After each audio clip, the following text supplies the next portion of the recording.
Here I એમ. હું ક્રિષ્ના પટેલ છું. હવે તો તમને ખબર જ છે. હવે આ સિંદૂર થકી તમને એ પણ ખબર હશે કે હવે મારા લગ્ન પણ થઈ ગયા છે. આજનો આ વ્લોગ છે ને એ એક એવો પુરાવો હતો મારી માટે કે જે લોકોએ મને એવું કીધું હતું ને કે લગ્ન પછી બધું પૂરું થઈ જશે, એની સાબિતી હતો આજનો દિવસ જે મેં જીવ્યો, મેં માણ્યો, મેં મન ભરીને હું ફરી છું એ જ અમદાવાદ જે હું પહેલાં પણ ફરતી હતી. લગ્ન પછીનો આ એક દિવસ જેને એ બધા લોકોને ખોટા સાબિત કરી દીધા કે જેમને મને કીધું હતું કે લગ્ન પછી બધું પૂરું થઈ જતું હોય.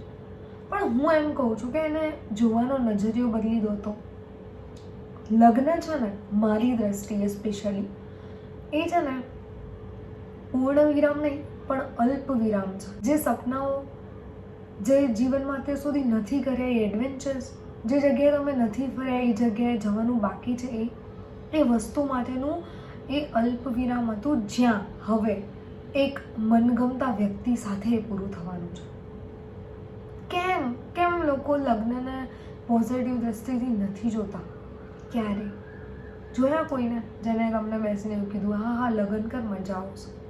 હા, એ ટોન્ટમાં કહેતા હશે, પણ એનાથી થતા લગ્ન જીવનના ફાયદાઓ કે એનાથી બદલાતું જીવન, થોડું સરળ થતું જીવન, રોજની મુશ્કેલીઓમાંથી ઓછી થતી મુશ્કેલીઓ, આના વિશે કોઈએ કીધું? કોઈએ નહીં કીધું. છોડો, આજનો બ્લોગ એના ઉપર છે પણ નહીં અને વધારે મારે ડિટેલ્સમાં વાત પણ નથી કરવી. આજનો આ બ્લોગ છે ને પહેલાં તમે જોઈ લો. અંત મારે છે ને ખલીલ થનતેજવીની પંક્તિથી કરવી છે, કારણ કે આ દિવસ છે ને યાર એવો દિવસ હતો ને કે જાણે આમ આનંદ મેળાના સૌથી મોટા ચકડોળમાં તમે ટોપ પર બેઠા હોય ને એવું લાગે. દરિયા કિનારે બેઠા હોય, દરિયો આખો એ પોતાનો લાગ્યો ને એવો લાગે. કારણ કે યાર મિત્રો મળે એટલે સર્વસ્વ મળી ગયું અને એમની સાથેનો એક આખો દિવસ મળે વિધાઉટ કોઈ ચિંતા કે બપોરે જમવાનું શું કરવાનું છે, રાત્રે જમવાનું શું કરવાનું છે, કોઈ ઘરે આવવાનું છે નથી આવવાનું, ઘરના કેવી રીતે કરશે, મારે ઘરે વહેલું જવાનું છે, કોઈ પણ પ્રકારની ચિંતા વગરનો એ દિવસ. કેવી મજા મેં માણ્યો, બહુ મજા આવી. અને એના પછી આજ દિન સુધી એવા ઘણા દિવસો લગભગ એવરી સેટરડે સન્ડે હું માણું છું અને સાથે રહેતા લોકોને પણ માણવા મળે એનો પૂરેપૂરો પ્રયત્ન કરું છું. તો ચલો આવો મારી સાથે તમે પણ આજનો બ્લોગ માણો, મજા કરો, મસ્તી કરો. એન્ડમાં મળીશું ખલીલ થનતેજવીની મસ્ત મજાની ગઝલ સાથે, કારણ કે આનો અંત જ એક મસ્ત મજાના મુશાયરાથી થાય છે, કવિ સંમેલનથી થાય છે. મારા એક મિત્ર છે શુભમભાઈ, એ હોસ્ટ કરવાના હતા તો અમે બધા જ મિત્રો એમને સપોર્ટ કરવા, એમને સાંભળવા માટે ત્યાં ગયા હતા. તો જોઈ લો પહેલાં, પછી મળીએ.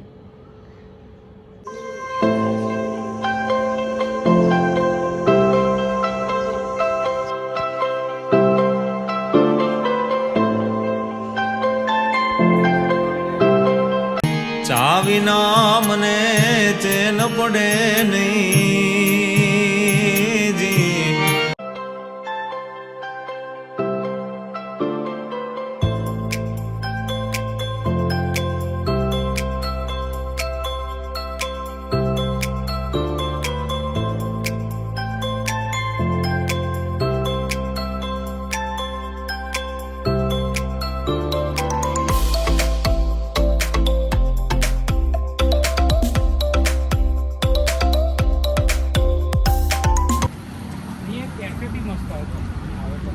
અહીંયા કેવું બેહી મજા આવે ખબર? હા તો બે જ જવાનું નહીં.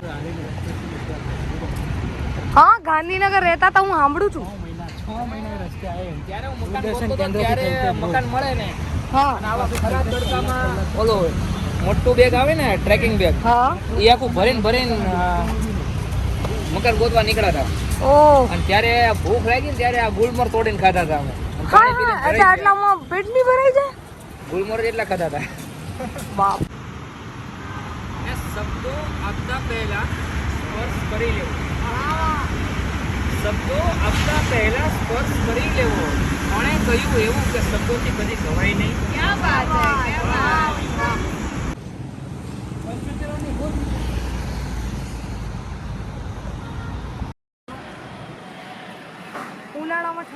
શેરડીનો રસ પીધો એવું કશું બોલી લો. આઈ લવ યુ જાનો ચાલુ કર્યું.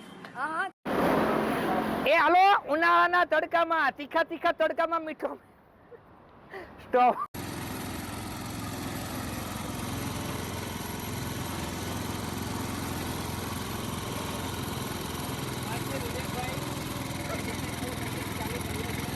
એટલામાં હાથે કંકેરી નાખ્યા.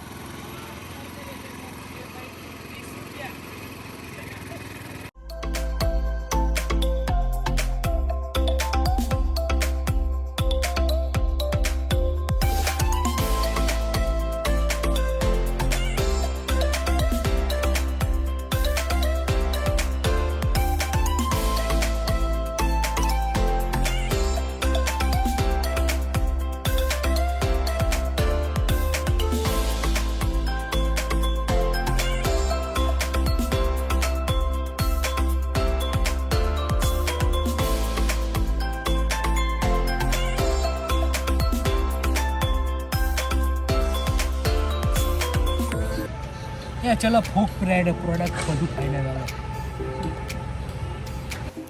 પૈસો મહત્ત્વનો છે એટલે પૈસા આપીને જે કામ માટે ભેગા થયા હતા એ નક્કી કર્યું. કિન્નરીએ પૂછ્યું કે દીદી લગ્ન કરીને કેવી મજા આવી, તો મારાથી એ ટાઈમે શરમાઈ જવાયું. અને અમે બધા જે કામ માટે ભેગા થયા હતા એ જાણી જોઈને વિડીયો મ્યુટ રાખ્યો છે, કારણ કે કહી દઈશું તો સરપ્રાઈઝ નહીં રહે. હા, ટૂંક સમયમાં તમને બધાને જાણ થઈ જશે કે આ શેના માટે હતું.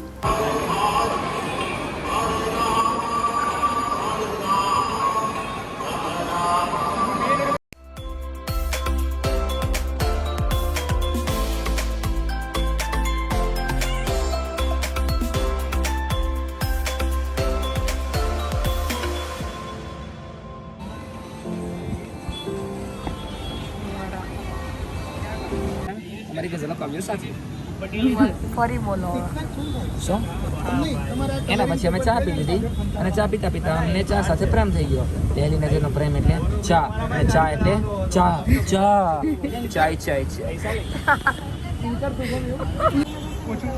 હકીકતમાં આવા ભાઈની જરૂર મારે અને મળી ગયા મને.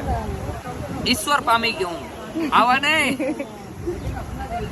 ગળું નથી. આહા વાહ જપનભાઈ વાહ, તમને ગમે ને એનથી હારી બૈરી મળી જાય.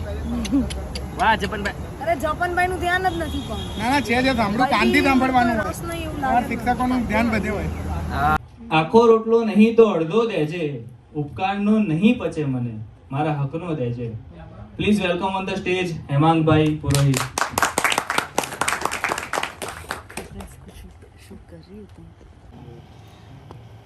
આમ તો આ ઘરમાં સંતાઈ મને બહુ પ્રેમ કરે, પણ ખબર નહીં હમણાંથી આ ઘરમાં એક ડોહી રહેવા આવી છે.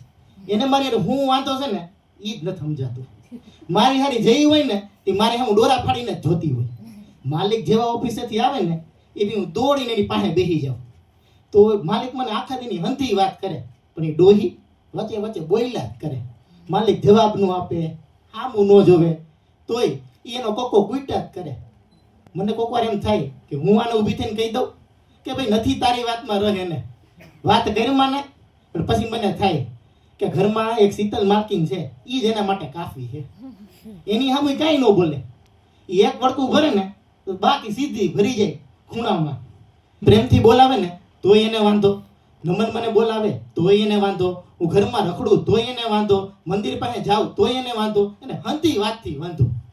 મને તો એ નથી ખબર પડતી કે મારે વાંધો શું છે. તો મારે શું કામ? માલકીન તો મને એમ જ કહે તું મારી દીકરી હો, પણ એ ડોહી જ મને કહે કે તું કૂતરી હો. એકવાર તો માલકીની સામે કહી દીધું કે કૂતરી ન ગમે ત્યાં ઘરમાં ઘાલતા હશો. પછી માલકીને જેની ધૂળ કાઢી છે આજનો દિન કાલની ઘડી તે દુની મારી હામું નથી જોતી. પણ સારું થાય એવું. હવે કાલની જ વાત લ્યો, હંધાઈ ઘરની બહાર ગયા પણ દર વખતેની જેમ એને કોઈ ક્યાંય ન લઈ ગયું. એટલે મારી યારે ઘરમાં જ રહી. હવે એની દાયિત્વ મારી ઉપર ઉતારે. મને ઘરમાં ક્યાંય ન બેહવા દે, મને ઠેઠ બાયણા પાસે બેહાડી. પાછા એમાં માલકીન મારી હાટું દૂધ ને રોટલી દહીં ને ભાત કરીને ગયા, અને એની હાટું ટાઢી રોટલી ને ગુવારનું શાક, અને ઉપરથી બધે તાળા મારીને ગયા. હવે સરખાઈની હલવાણી, હવે એને ખાવું જ પડશે. મેં તો મારું ખાવાનું શરૂ કરી દીધું, પણ જેવું મારી નજર ઊંચી ગઈ ને ત્યાં તો એ ઘરમાંથી ત્યાં તો એ ઘરમાંથી ચણાનો લોટ લઈને આવી અને ભજીયા બનાવવા માંડી. મેં તો મારું ખાવાનું મૂકી અને ડાયરેક્ટ રહોડામાં જઈને ભણવાનું શરૂ કરી દીધું. ભણી ડોહીએ છૂટું વેડું મને માર્યું. હમી ગયો બાકી, પણ મેં ભણવાનું મૂક્યું નહીં. મેં મારું ભણવાનું ચાલુ રાખ્યું અને એને વટથી ભજીયા બનાવવાનું ચાલુ રાખ્યું. પછી જ્યારે ભજીયા બન્યા ને એના કોળીઓ છે ને મોઢામાં ગયો ને ત્યારે મેં ભણવાનું બંધ કર્યું. જ્યારે એના પેટમાં કોળીઓ ગયો ને ત્યારે એની આંખ ઉપર જે નમી હતી ને એ આજ સુધી મેં નહોતી જોઈ. ડોહીને એવું લાગ્યું કે જાણે કોઈ માણસ વર્ષો ત્યાં તરસો ન હોય અને તરસ છીપાણી હોય, એવી ઘટના હતી. મારો દિલે પીગળી ગયો. પછી મેં ખાધું અને ડોહીએ ખાધું, બે સામે બેહીને ખાધું. તો થોડીક વાર થઈ કે માલકીન ને માલિક આવ્યા. હું તો દોડીને એની પાસે ગઈ, પણ પછી મને દયા આવી ગઈ એટલે મેં કઈ કીધું નહીં. માલકીને તો તોય મને બે વાર પૂછ્યું કે સ્વીટી એ ઘરમાં થયું હે, પણ મારી જીભ ન ઉપડી. મેં તો જાવા દો ડોહીને, વળી કંઈક કઈ અને પાછું ડખા થાય. એના કરતા કાંઈ કેવું નથી. પણ કહેવાય ને પાપ હોય ને એ પીપરે જઈને પુકારે. થોડીક વાર માલિક મને પકડવા દોડ્યા, પણ હવે બી ઊભી રહી બીજી. મેં કીધું આ સ્વાર્થી લોકો રેવા ભેગું રેવા કરતા મારી આઝાદીની જિંદગી હારી. સવિતા સાચું જ કહેતી કે જીવવું હોય ને તો આઝાદીથી જીવવાનું, બાકી સ્વાર્થી લોકો ભેગું નહીં.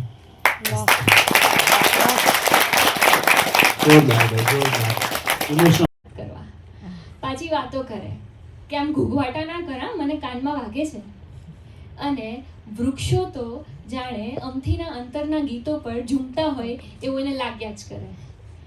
અને અજાણમથી તો મામાના ઘરે આવીને પણ નદીએ નાહવા જાય ને તો એના ખડખડ વહેતા પાણીમાં પોતાનું મોઢું જોઈને મલકાયા કરે.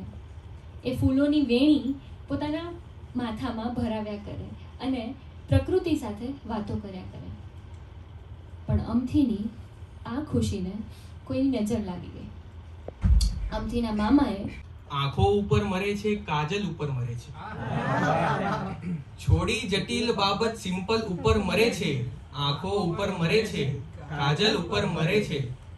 જીવનમાં જેટલી પણ યુવતીને તું મળ્યો છે, જીવનમાં જેટલી પણ યુવતીને તું મળ્યો છે એનાથી વધારે તો મારા ડિમ્પલ ઉપર મરે છે.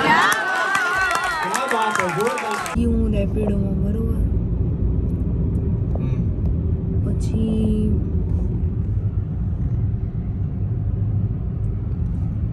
પછી ત્યાંથી અમે મેટ્રો સ્ટેશન ગયા.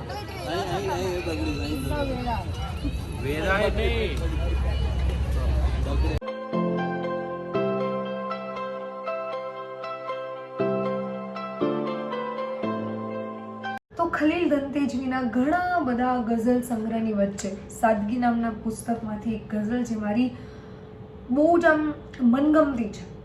હવાનો હાથ ઝાલીને રખડતા આવડી ગયું છે, મને ખુશ્બુની દુખતી રગ પકડતા આવડી ગયું છે. બધા ખમતી દરો વચ્ચે અમારી નોંધ લેવાશે, ભરી મહેફિલમાં સૌની નજરે ચડતા આવડી ગયું છે. હવે એનાથી નાજુક સ્પર્શ બીજો હોય ક્યાંથી, મને પાણીના પરપોટાને અડતા આવડી ગયું છે. હવે તો નાગને પણ ઝેર ખાવાનો વખત આવ્યો છે, હવે તો નાગને પણ ઝેર ખાવાનો વખત આવ્યો છે. મદારીને હવે માણસ પકડતા આવડી ગયું છે. ખલીલ, અશ્રુ હવે મારા ગણાશે હર્ષના અશ્રુ, અશ્રુ હવે મારા ગણાશે હર્ષના અશ્રુ. મને પણ હોઠ મલકાવીને રડતા આવડી ગયું છે, મને પણ હોઠ મલકાવીને રડતા આવડી ગયું છે. આ 7 વાક્ય જે સવારથી લઈને સાંજ સુધી મેં જીવ્યા છે, મેં માણ્યા છે, એટલે આ વ્લોગનો અંત અહીંયા આ ગઝલથી કર્યો છે. આઈ હોપ કે તમને મારા વિડીયોઝ જોવાની મજા આવતી હોય, ગમતું હોય.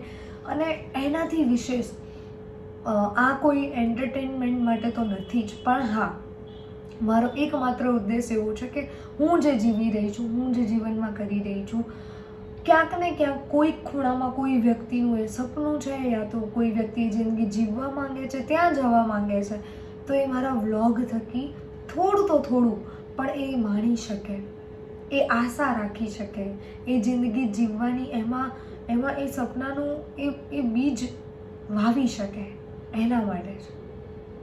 તો જલ્દી મળીશું નવા એક વ્લોગ સાથે. ત્યાં સુધી stay tune and keep signing with Krishna.